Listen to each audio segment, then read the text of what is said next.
welcome back to our channel. Hello, my lovely people. Welcome back to our channel. Thank you for stopping by. And to my returning subscribers, thank you for always clicking play whenever my video pops up on your homepage. Please, I want to appeal. If anyone knows something I can do concerning my baby's front hair, please do it to drop in the comment section.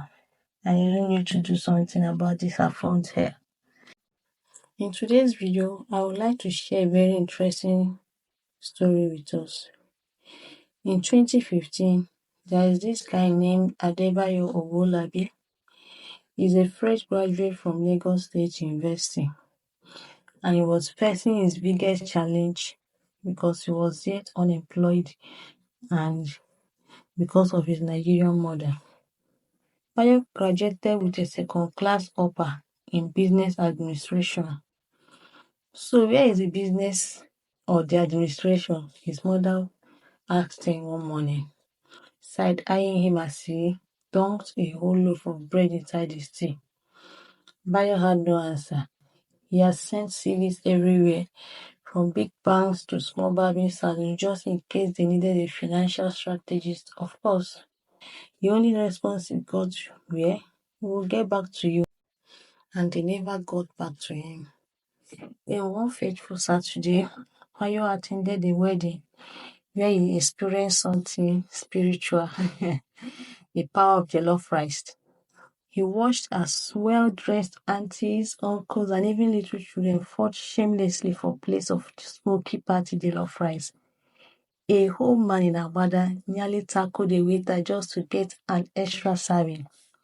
Women who claimed to be on diet whispered to the servers, "Just more rice, but plenty meat, please." That's when the light bulb moment happened. Jollof rice was not just food, it was survival, a way of life, a necessity. With his last 5,000 naira, Bayo borrowed his mother's biggest pot without permission, bought some ingredients and cooked a massive batch of rice, rich, smoky party-style jollof rice. The type that made your neighbors knock and say, "I just did pass by, smell something." He packed it into takeaway bowls and with shaky fingers typed out on Twitter, "Craving jollof? Fresh, hot, smoky jollof rice delivered to your doorstep in Lagos. First 5 orders, get free fried plantain. Deem me to order." Within an hour, he had 15 orders. By the end of the day, he had sold out. By the end of the week, he made 50,000 naira. His friends laughed at him at first. After 4 years in university, na rice you dey sell, they joked. But when they saw him upgrading from using keke riders for delivery to hiring his own dispatch team, they stopped laughing. In fact, they started begging for jobs. Bayo didn't stop there. He introduced Jollof Fridays, where his customers could get extra meat at a discount. He launched a special smoky suya jollof that went viral on social media. One day, a famous Nigerian actor ordered his rice. She posted, "This jollof is giving." That was it. The orders started flooding in. By 2015, jollof on the go had expanded to Abuja and Port Harcourt. Bayo started selling billionaire platters. Luxury jollof with grilled turkey, dodo, and prawns. Big men in Lekki were now ordering his rice for their private jets. And the best part was that his mother, who once nagged him about not having a job, was now introducing him in church like, "Have you heard of jollof on the go? That's my son, CEO of the #1 jollof rice empire in Nigeria." One day, his mother walked into his office and saw his employees, riders and a receptionist. She looked at him and said, "Bayo, so you are truly the CEO. Ah, my God is good." Then she added, "Can I get small loan, please? You know I'm your mother." And they laughed over it. By 2022, Bayo had opened 3 more restaurants. The government even invited him for a youth entrepreneurship conference because in Nigeria, once you make it, you must give a TED talk. One day, Bayo sat in his office, a sleek glass walled space in Victoria Island. From his window, he could see the bustling city, the traffic jams, and the countless bikes zooming out with jollof on the go orders. Life has changed. His company now had over 100 employees, a fleet of delivery riders, and franchises in Abuja, Port Harcourt, and even Accra. His smoked patty jollof had become a continental sensation. One afternoon, Bayo got an unexpected call. "Hello, Mr. Bayo. This is Alhaji Bello, chairman of Supreme Foods International. We would love to invest in jollof on the go." Bayo nearly dropped his phone. Supreme Foods was one of the biggest food brands in Africa. If they were calling, that means one thing: he had arrived. The deal was sealed. They invested millions into jollof on the go, expanding it into supermarkets, airports, and even international markets. Nigeria and London were ordering his jollof rice in bulk. At the grand launch event for his first international store in Dubai, Bayo stood before a massive crowd. The mayor was there. A-list celebrities had come. His mother sat in the front row, wiping tears of joy. As he took the microphone, he smiled and said, "Ladies and gentlemen, they once laughed at me for selling rice. Now I feed the world." The crowd erupted in applause. His mother stood up and shouted, "Jollof think for life." And at that moment, Bayo knew this was only the beginning. And that was how Bayo moved from being an unemployed graduate to being a CEO of the world's best jollof rice. In this life, if you can find something people love, package it well, and stay consistent, your hustle will pay off. Never underestimate the power of your skills. Believe in yourself and pray always, and you'll see destiny changes. Thank you for listening. Hope you learned something from this story. Thank you.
Make sure to watch our video next time. See you in our next video. Bye.